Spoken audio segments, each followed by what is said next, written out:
আসসালামু আলাইকুম প্রিয় খামার প্রত্যাশী ভাই ও বন্ধুগণ, আশা করি আপনারা সবাই ভালো আছেন। আপনারা যখনই দেখছেন যে আমি নতুন করে একটা ষাঁড় গরু পালনের জন্য একটা শেড করছি বা খামারে নতুন করে ষাঁড় উঠাইছি, সেদিন থেকেই কিন্তু আমার ফোনে কল কয়েক গুণ বেড়ে গিয়েছিল।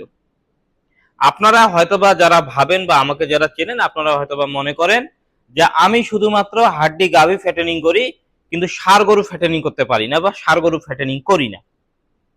কিন্তু যখন থেকে আমি ষাঁড় গরু খামারে উঠাইলাম তখন থেকে কিন্তু আপনাদের কলটা বেড়ে গেল বা আপনারা কিন্তু আমার উপর একটা বিশ্বাস স্থাপন করতে পারলেন।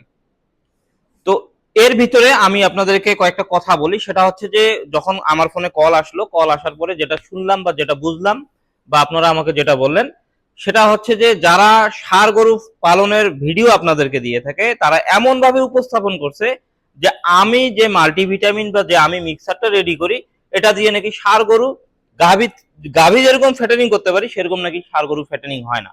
এরকম করে আপনাদেরকে ভুলভাল বোঝানোর পরে তারা কিন্তু খুব সুন্দরভাবে আপনাদেরকে মানে মাল্টিভিটামিন দিছিল আর কি, এরকম কিছু একটা। তো এখন আমি আপনাদেরকে যেটা বলবো বা আমি ওই টাইমটাতে একটা জিনিস কল্পনা করলাম, সেটা হচ্ছে যে সাধারণ মানুষকে আমরা কতভাবেই না বোকা বানাচ্ছি বা কতভাবেই আপনাদেরকে আমরা ঠকাচ্ছি।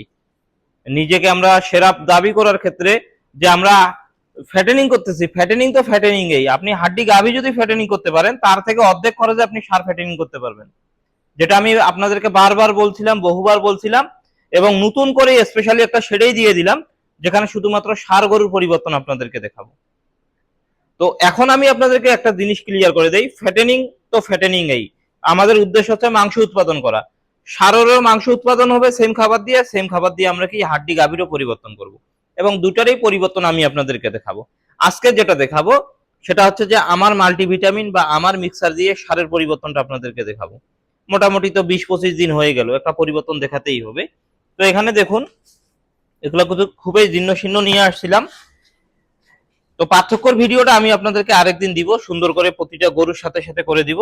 আপাতত আপনারা আজকে যে পরিবর্তনটা দেখতেছেন এগুলো দেখুন, এগুলো হচ্ছে 20 থেকে 25 দিনের পরিবর্তন, যেগুলো কতটা জীর্ণ শীর্ণ নিয়ে আসছিলাম এখন অবস্থা দেখুন, এবং এই দিকের গুলোও দেখাই, প্রতিটাই আমি আপনাদেরকে দেখাচ্ছি। এই যে দেখুন, এগুলো কিন্তু এটা তো চাইলে বিক্রি করা যাবে এখন। মোট কথা হচ্ছে কি, আমাদের লাভ বের করতে হবে, আমাদের লাভটা বের করতে পারলেই হইলো। তো কে কি বলছে বা কে কি আমার সম্পর্কে বলছে সেটা বড় কথা না। এখন আমি আপনাদেরকে যেটা বলতেছি এটা একটু মনোযোগ দিয়ে শুনেন। সেটা হচ্ছে যে আমরা যে মাল্টিভিটামিন বা আমরা যে মিক্সার খাবারটা রেডি করতেছি, বিশেষ করে যে মিক্সার এবং মাল্টিভিটামিন, এই দুইটা কিন্তু ষাঁড় এবং গাভী দুটাই আপনি খুব সহজেই ফ্যাটেনিং করতে পারবেন। আর আপনি যদি স্বল্প পরিসরে খামার করতে চান, আপনাকে অবশ্যই এই ভ্যারাইটিসে কিন্তু আসতেই হবে। যদি আপনার এলাকায় ষাঁড়ের চাহিদা বেশি থাকে আপনি ষাঁড়টা করেন, গাভী যদি থাকে গাভীটা করেন, বা দুটাই যদি চাহিদা থাকে দুটাই আলাদা আলাদা করে দেখেন, সমস্যা নেই।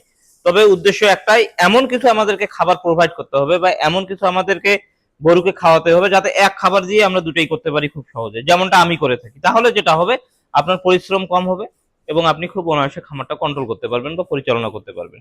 তো এটাই হচ্ছে বিষয়। তো আপনারা যারা আমার বিষয় নিয়ে অনেকেই যারা বিভ্রান্ত ছড়াইছে বা অনেকে অনেক কিছু বলছে, আমি মনে করি এগুলা সম্পূর্ণটাই আপনাদের উপর, আপনারা বিবেচনা করবেন। এবং আপনাদেরকে এতটুকু বলতে পারি, আমি যে মাল্টিভিটামিন দিয়ে সার ফ্যাটেনিং করতেছি ঠিক সেটা দিয়ে হাড্ডি গাভী ফ্যাটেনিং হবে। মোট কথা, যে গবাদি পশু যেগুলো আছে সবগুলোই কিন্তু মোটা তাজা করা সম্ভব ইনশাআল্লাহ। তো সবাই ভালো থাকবেন, সুস্থ থাকবেন, ধন্যবাদ সবাইকে, আসসালামু আলাইকুম।